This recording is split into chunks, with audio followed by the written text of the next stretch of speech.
Olá amigos, sejam bem-vindos a mais um vídeo do meu canal. Eu sou Lucas Knipe e vamos falar de tênis. Taylor Fritz vence Alejandro Davidovich Fokina e mais uma vez em sua carreira está na final do ATP 250 de Eastbourne. Ele ama esse torneio, né? Tricampeão do torneio, já está indo para o tetracampeonato. Óbvio, ainda tem um oponente para vencer se quiser levantar o título, que é Janson Brooksby, mas a vitória do Fritz hoje ela é muito impressionante, pelo menos pelo terceiro set. O primeiro é aquele negócio, começa bem, já surpreende o Fokina e consegue uma quebra que ele sustenta até o final da parcial. No segundo set, o Fokina elevou o nível e o Fritz deu uma baixada.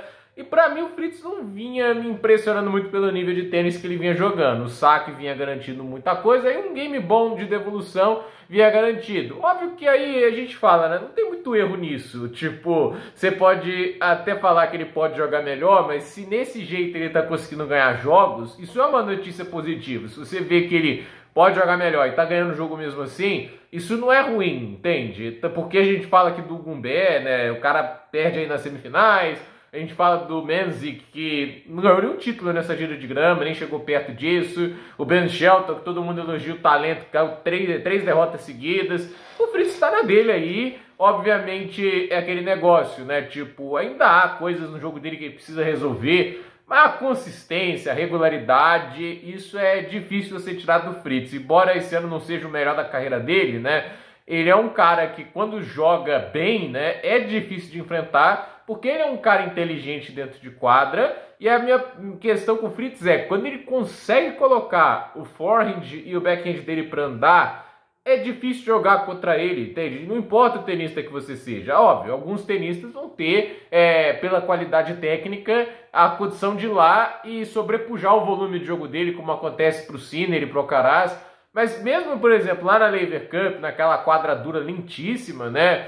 O Fritz no segundo set deu uma nivelada no nível quando começou a acelerar mais os golpes. O jogo do ATP Finals lá contra o Sinner, as duas partidas, foi onde o Sinner teve mais dificuldade de se impor no fundo de quadro. O que faltou para o Fritz, acho que ainda falta, mas parece que ele vem tentando colocar mais no jogo, é o backhand na paralela, né? E a meu ver, assim, o Taylor Fritz nesse terceiro set, ele fez aquilo que eu quero ver mais dele, né? Botou o forehand para andar, começou a sufocar o Fokina, que assim, por melhor que o Fokina seja no fundo de quadra, na distribuição do jogo, na variação, de assim, golpe por golpe, né? Quando o Fritz tá sentindo bem, né, o tempo de bola, não tem condição dele bater de frente, né? Porque acelerando e acertando a quadra, né, é uma velocidade de golpe que pode chegar a 20 km por hora extra, principalmente no forehand, né? Tanto é que tinha hora que no terceiro set o Fokina ia pro forehand, aí o Fritz dava aquela acelerada, né? E aí quando ele tá com confiança para acelerar, não fica pensando muito, aí o jogo dele machuca demais, né? E mesmo o Fokina que age, inteligente, começou a ficar aquele negócio pressionado, acuado, o saque dele não conseguiu machucar mais. Fritz pegou o tempo da devolução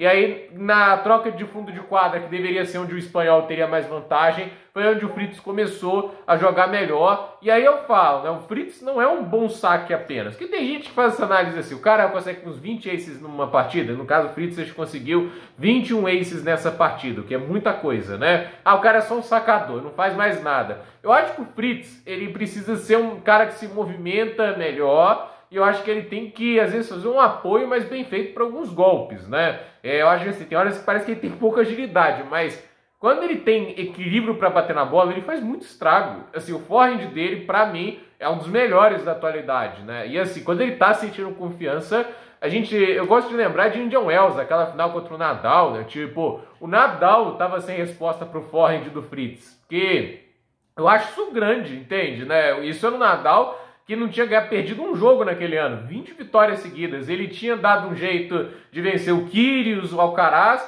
mas o Fritz acelerando o forehand, o Nadal não estava dando conta, né? Tipo, chegar pro forehand a velocidade era muito alta, né? E assim, essa melhora do forehand do Fritz foi aonde ele conseguiu saltar de um tenista que estava mais estagnado para entrar no top 10, né? E ver ele batendo o forehand com confiança de novo, algo que infelizmente não apareceu com muita frequência nesse ano, é legal, porque esse é o cara que coloca um pouquinho mais de dúvida na cabeça dos adversários, que a gente respeita um pouco mais. O Fritz que acelera mais o jogo, que tem essa confiança, é um Fritz que pode incomodar e é uma coisa que faz bem ao tênis, né? Até porque assim, no momento em que há muita desconfiança sobre os atuais membros ali do top 10, eu acho que muita gente questiona o Fritz, como ele tá no top 5 e tudo isso, mas acho que é o terceiro set de hoje uma resposta, por isso que ele tá lá. Porque quando ele joga o melhor dele, ele é perigosíssimo. Ele é um cara que tem uma capacidade de aceleração absurda com forehand, ele tem golpes muito letais e, a meu ver, assim, saca muito bem. E quando isso flui, assim, muito bem, né? Tipo, quando ele tá conseguindo fazer isso, as duas coisas funcionarem bem, aí é aquele negócio. Você não pode deixar ele tomar a ofensividade do ponto, porque dificilmente você pega ela de volta, né?